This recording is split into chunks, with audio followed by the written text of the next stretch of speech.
थोडं पाठी उभं करा म्हणजे सर्व येतील. थोडं पाठीमागे उभं हा, करा. तुम्ही पुढे या. मी पुढे येते. अच्छा, ठीक आहे. हां. थोडं पुढे बस. हो.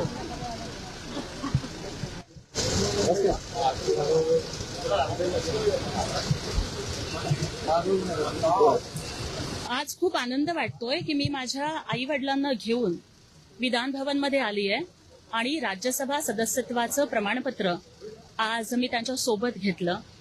माननीय उपमुख्यमंत्री आणि लाडक्या बहिणींचे लाडके भाऊ एकनाथ शिंदे साहेब आणि शिवसेनेचे संसदीय गटनेते तरुण तत्पर आणि तडफदार खासदार माननीय डॉक्टर श्रीकांत शिंदे साहेब यांचं मी मनापासून आभार मानू इच्छिते. शिवसेनेचे सर्व सन्माननीय मंत्री महोदय, सर्व आमदार ज्यांनी माझ्या उमेदवारीला समर्थन दिलं, सर्व सन्माननीय खासदार, शिवसेनेचे सर्व नेते उपनेते यांचंही मी या ठिकाणी मनापासून आभार मानते. ज्या माझ्या आई वडिलांनी कधीच विधान भवन पाहिलेलं नव्हतं, आज त्यांना विधान भवनामध्ये घेऊन येताना आणि अतिशय आनंदानं हे सन्मानपत्र स्वीकारताना अभिमान, आनंद आणि आनंदाश्रू या तिन्ही भावना मनामध्ये दाटून आलेल्या आहेत. कालच आपण महिला दिन साजरा केला आणि महिला दिनाच्या पार्श्वभूमीवरती आदरणीय एकनाथजी शिंदे साहेब आणि खासदार डॉक्टर श्रीकांत शिंदे साहेब यांनी एका सर्वसामान्य गोरगरीब मागासवर्गीय लाडक्या बहिणीला इतका मोठा सन्मान दिला. हा सन्मान माझा नाही तर सगळ्या लाडक्या बहिणींचा सन्मान आहे. भारतीय राज्यघटनेच्या प्रस्तावनेमध्ये जे सांगितलं जातं की भारताच्या प्रत्येक नागरिकाला सामाजिक, आर्थिक आणि राजनैतिक न्याय मिळेल, दर्जाची आणि संधीची समानता मिळेल, तोच सामाजिक न्याय आणखी गतिमान करण्यासाठी, ती संविधानाची मूल्य रुजवण्यासाठीच मला वाटतं कदाचित आदरणीय एकनाथजी शिंदे साहेब आणि खासदार डॉक्टर श्रीकांत शिंदे साहेब यांनी हा निर्णय घेतला असावा. मी या ठिकाणी माझे नेते माननीय एकनाथ शिंदे साहेब, खासदार डॉक्टर श्रीकांत शिंदे साहेब यांच्या मार्गदर्शनाखाली महाराष्ट्रातील लाडक्या बहिणींचा आवाज दिल्लीमध्ये बुलंद करेल. महाराष्ट्रातील तळागाळातील शोषित वंचित कुटुंबांच्या प्रश्नांना मुख्य प्रवाहामध्ये आणण्यासाठी अहोरात्र मेहनत करेन आणि शिवछत्रपतींच्या, डॉक्टर बाबासाहेब आंबेडकरांच्या, महात्मा फुल्यांच्या आणि रमाई, सावित्री, भीमाई, जिजाऊ, अहिल्यादेवीच्या महाराष्ट्राची मान महाराष्ट्रामध्ये उंचावेल अशाच पद्धतीचं काम सावित्री, रमाई आणि जिजाऊची लेक म्हणून मी करत राहीन अशा पद्धतीचं अभिवचन देते. तुमच्या वडिलांनी आता प्रतिक्रिया देताना असं म्हटलंय की मी कॅम्पलर आहे, तुम्ही आता राज्यसभेमध्ये जात आहे, बराच सामना करायला मिळणार आहे तुम्हाला. एकंदरीत प्रहार कसा असेल तो थोडं थोडक्यात सांगा.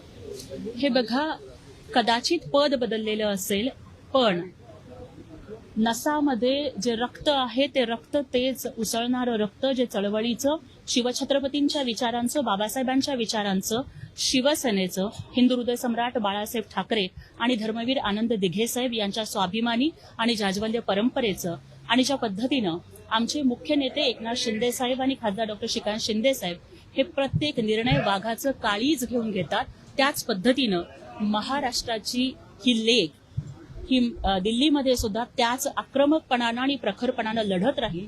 हिंदू हृदय सम्राट बाळासाहेब ठाकरे शिवसेना महिला आघाडीला रणरागिणी म्हणायचे आणि तोच रणरागिणींचा वारसा महाराष्ट्राचा आम्ही दिल्लीमध्ये सुद्धा तितक्याच प्रखरतेनं तेवत ठेवू. सर्किट घ्यायला तुम्ही आई वडिलांसोबत आलात विधानभवनामध्ये, काय एकंदरीत प्रतिक्रिया तुमची, कारण की आई वडिलांनी प्रथमतः विधानभवन बघितलं. हो, खूप आनंद वाटतोय, खूप अभिमान वाटतोय. हा दिवस उजाडला शिवरायांच्या स्वराज्यामुळं, बाबासाहेबांच्या संविधानामुळं, हिंदू हृदय सम्राट बाळासाहेब ठाकरे आणि धर्मवीर आनंद दिघे साहेबांच्या त्यांच्या वारशामुळं आणि ज्यांनी महाराष्ट्रातील लाडक्या बहिणीला न्याय मिळावा यासाठी पाठीराख्या भावाप्रमाणे जे माझ्या पाठीशी उभे राहिले ते आदरणीय लाडके भाऊ महाराष्ट्राचे उपमुख्यमंत्री एकनाथजी शिंदे साहेब यांच्यामुळे हा दिवस आम्हाला बघायला मिळतोय.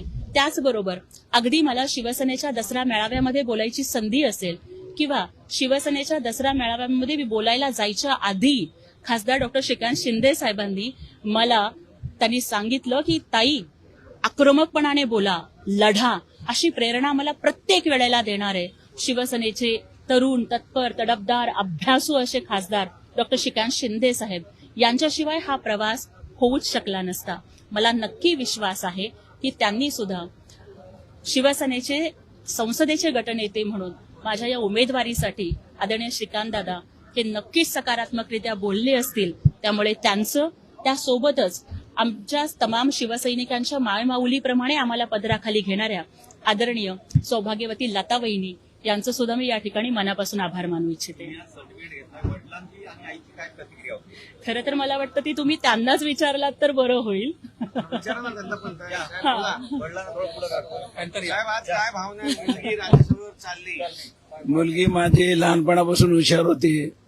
आमच्या अनेक संकटांना गोरगरीब मध्ये जगताना मुलीला वह्या पुस्तकासाठी सुद्धा अडचण निर्माण व्हायच्या आणि त्या सर्व पार पाडताना मुलीच्या हौशेला, मुलीच्या शिक्षणाच्या हुशारीला जास्तीत जास्त काबड कष्ट करून त्याच्या सर्व शिक्षणाच्या पूर्ण होण्यासाठी प्रयत्न केला आणि आज एकनाथ शिंदे साहेब आणि श्रीकांत शिंदे साहेब यांच्या आशीर्वाद कृपामुळे एवढं मोठं आमच्या मुलीला मोठं पद मिळालं. त्यांच्या मी पार आभार मानतो. आणि बाबासाहेब आंबेडकरांच्या घटनेत जे लिहिलेले आहेत त्याप्रमाणे सर्वांना न्याय मिळावा, सर्वांना समानतेने वागणूक देण्यासाठी माझी मुलगी पुढे जाऊन प्रयत्न करतील एवढं मी अपेक्षा करतो. हा एखादी गोष्ट आठवते आहे मुलीबद्दलची, कायम तिचा अभिमान असेल असं तिनं काय काम केलं, काय आतापर्यंत आठवणींमधली एखादी आठवण शेअर कराल का? त्यावेळेस एक अभिमान म्हटला, हा एक दुसरा आनंदाचा क्षण तुमच्या आयुष्यात आलाय. याच्या आधी असं काय घडलं होतं की तुम्हाला अभिमान वाटला होता, अशी एखादी आठवण? याच्या आधी मी मुलीला भाषणाला सुरुवात करायला लागलो होतो बाबासाहेबांच्या 100व्या जयंतीला. त्याच दिवशी 2 दिवस अगोदर भाषण लिहून देऊन ते भाषणामध्ये त्याने वाचता न बघता स्टेजवर बोलायला पाहिजे. त्यावेळेला 7-8 वर्षाची होती माझी मुलगी.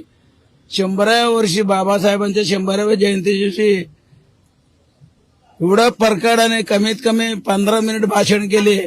सर्व लोक कमीत कमी 10,000 लोक जमलेले होते. सर्व चकित झाले.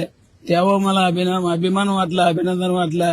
तेच मला माझ्या मनात आहे. हे भाषण आणि आझाद मैदानावरचं भाषण कसं होतं? आझाद मैदानचं भाषण तर काय सांगूच नाही. सर्व महाराष्ट्रामधील सर्व लोकांना, सर्व नागरिकांना, सर्व माता भगिनींना, सर्व लाडकी बहिणींना आणि एकनाथ शिंदे साहेबांना, श्रीकांत शिंदे साहेबांना, सर्वांना म्हणजे हे झालेलं आहे त्या भाषणाबद्दल. एवढंच माझ्या मुलीबद्दल मी बोलू शकतो. आईची भूमिका खूप महत्वाची असते. आईची काय प्रतिक्रिया आहे? पहिली प्रतिक्रिया. पहिला एकनाथ शिंदे साहेबांना नमस्कार करते, श्रीकांत शिंदे साहेबांना नमस्कार करते. माझी मुलगी खूप गरीबमधनं शिकून आली आहे. तिच्या पायात चप्पल नसायच्या, तिला वह्या पुस्तक नसायच्या. असली मुलगी शिकून 10वी मध्ये बोर्डामध्ये आली आहे, 12वीत राज्यात पहिला आली आहे. असल्या मुलगीला, झोपडपट्टीच्या मुलगीला एकनाथ शिंदे साहेबांनी एवढं मोठं पद दिलंय. त्याच्या पुढे अजून काही बोलत नाही, बस एवढंच बोलतो. थँक्यू. सगळ्यांना